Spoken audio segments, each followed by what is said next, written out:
శ్రోతలకు నమస్కారం. పురాణ పురుషుడు కార్యక్రమమునకు స్వాగతము.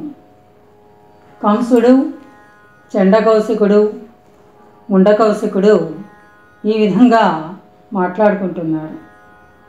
చండకౌశికుడు తంత్ర విధానము ప్రకారము త్రాగుబోతుకొని వచ్చిన మద్యము పనికిరాదు, కానీ ఇప్పుడు అంతకన్నా గత్యంతరము లేదు.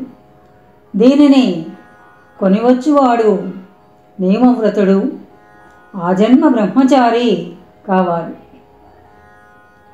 నీవు అహోరాత్రములు స్త్రీలోలుడవు కానిమ్ము.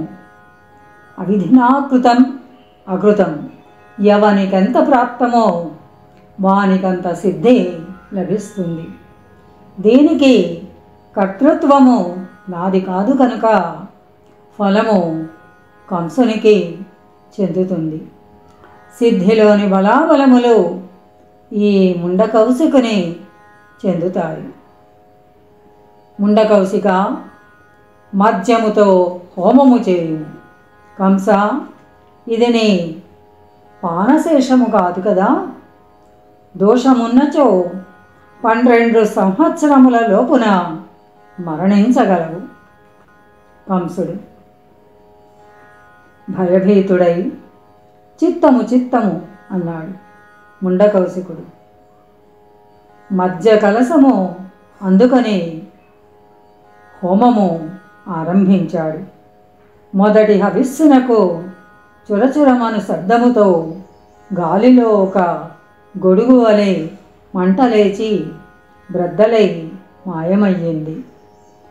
అందులోంచి ఒక స్థూల శరీర దిగంబరి ఊర్ధ్వకేశిని కరాళ దంష్ట్రాముఖి అయిన ఒక పిశాచము ఉద్భవించి మాయమయ్యింది. రెండవ హవిస్సున రేగిన మంట నుండి సుడిగాలులు బయలుదేరాయి. అందుండి మండుచున్న ఎండుగడ్డి పరకలు వెలువడ్డాయి. మూడవ హవిస్సు మంట నుండి వికటాట్టహాసములు చేయుచు ఒక శిరస్సు కనిపించింది.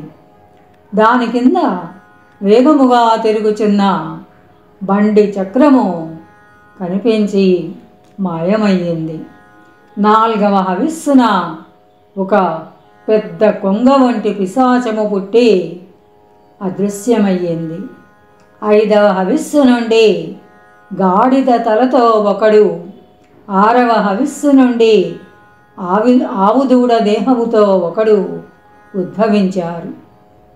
వారు కూడా అంతర్హితులయ్యారు. ఏడవ హవిస్సు నుండి పర్వతాకారుడైన ఒక రాక్షసుడు ఉద్భవించి కంసుని కబళింపబోయాడు. ముండకౌశికుడు కమండలమును పైకెత్తి ప్రలంబ శాంతింపుము అని అరిచాడు. ప్రలంబుడు మాయమయ్యాడు. చండకౌశికుడు సంతోషము, నీకు భూతదమన సామర్థ్యము నేర్పరితనము అబ్బినది. నీ సిద్ధిని పరీక్షించుటకే నేను ప్రలంబుని కంసుని పైకి పంపాను. 8వ హవిస్సుతో మహాకారమైన ఒక కొండ చిలువ ఉద్భవించింది. అది నోరు తెరిచి నిశ్వాసము చేయగా మంటలు తీగలవలే సాగాయి.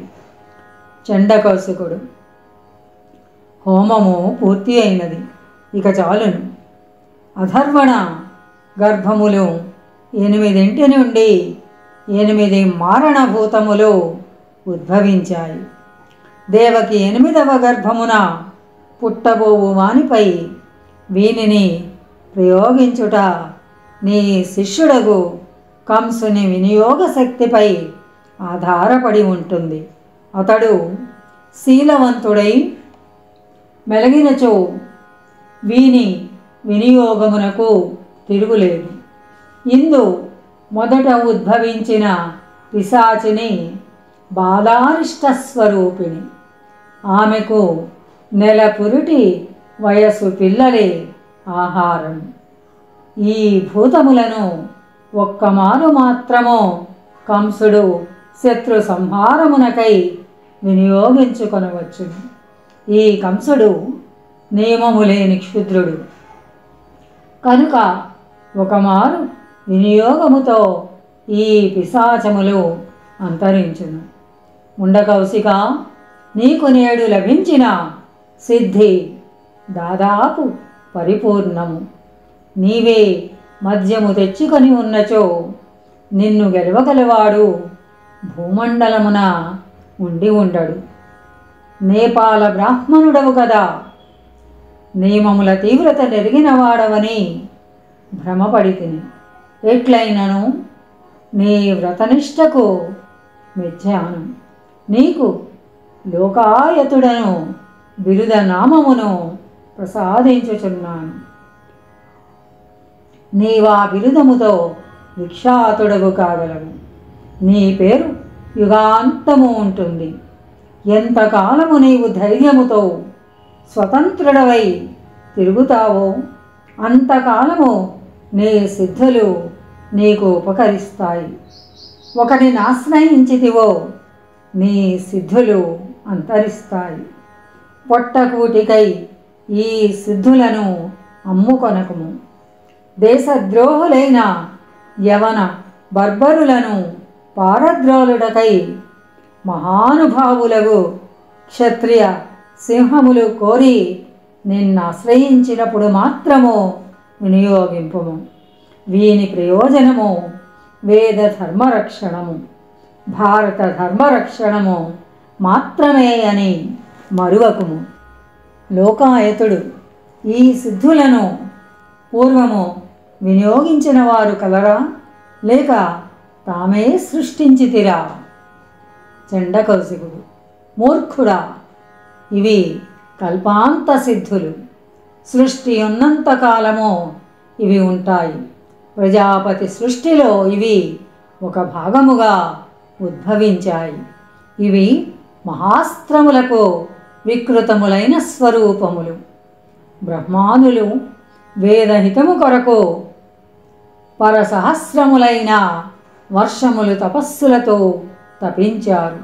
తత్ఫలితముగా క్షాత్రధర్మ రక్షణమునకై మహాస్త్రములను తమ తేజోమూర్తులుగా దర్శించారు. వానిలో క్షుద్రములైన రూపములే ఈ పిశాచములు. మన కులుగురువులకు కౌశిక, విశ్వామిత్రులు పూర్వము వీనిని మంత్రరూపములుగా ఛందస్సులలో నిబద్ధము చేసి రజస్తమోమయ జన్మలు గల తమ శిష్యవర్గము వారికి ప్రసాదించారు. వారి వంశము వాడు గాధిపుత్రుడును అగు విశ్వామిత్రుడు సత్వమయములైన మహాస్త్రములను వేరుగా అభిమానించి రక్షించుకొన్నాడు. బృహసాస్సుని ప్రసాదముగా పడిసిన సత్వసిద్ధులను ఆరాధించాడు. కాలపురుషుడు రఘువీరుడుగా దిగివచ్చినప్పుడు వానికి ఉపదేశించాడు. లోకాయతుడు కాలపురుషుడనగా పురాణ పురుషుడేనా? చండకౌశికుడు, అవును. లోకాయతుడు, అతడు అష్టమ గర్భమున దిగివచ్చునని పరాశర మహర్షి పొడుపు కథగా చెప్పెనట కదా. చండకౌశికుడు, వాడవడు విదేశీయులైన దాసవంశము వారి పెండ్లిగాని దానితో సంపర్కము చెందిన భ్రష్ట బ్రాహ్మణుడేనా? నీకు వాడుక మహర్షియా? వీరందరూ ఋషులైనచో ఈ భరతభూమి యందు వేదమందలి పనసలు వల్లించి సువర్ణములు యాచించుచు తిరుగుచునట్టి బక్క బ్రాహ్మణులందరూ ఋషులే అగుదురు. పరిప్రశ్నము చేయుటకు కూడా నీకధికారము చాలదని తెలియచున్నది. కారాబద్ధులైన దీనుల గర్భము నుండి దిగివచ్చినట్టి అల్పుడా కాలపురుషుడు? ఇప్పుడు కాలపురుషుని అవతారం ఎవడైనా కలడన్నచో అతడు మా జరాసంధుడొక్కడే అదొక్కడే ఈ క్షుద్రులకు రాజులను కాలభైరవునకు బలిపెట్టి అఖండ భరత సామ్రాట్టుగా పట్టాభిషిక్తుడై వేద ధర్మమును ఉద్ధరింపగలడు. కంసుడు మహానుభావ, పూర్వము కౌశిక విశ్వామిత్రులు ఈ మహాస్త్రములను వశిష్ఠులపై ప్రయోగించిరని విందు. చండకౌశికుడు పండ్లు పటపట కొరుకుచూ ఇలా అన్నాడు: ఎంత సంస్కరించినను నీవు క్షుద్రుడవు. శాంతం పాపం ఠం ఇది వాగ్బంధ. కంసునకు కన్నులు తిరిగాయి, దిక్కులు గిరగిరా తిరుగుచున్నట్లు అనిపించసాగాయి. ఇక ఏదో సందేహము అడగదలిచిన కంసునకు జిహ్వ స్తంభించి మాట రాలేదు. స్వస్తి సశేషం.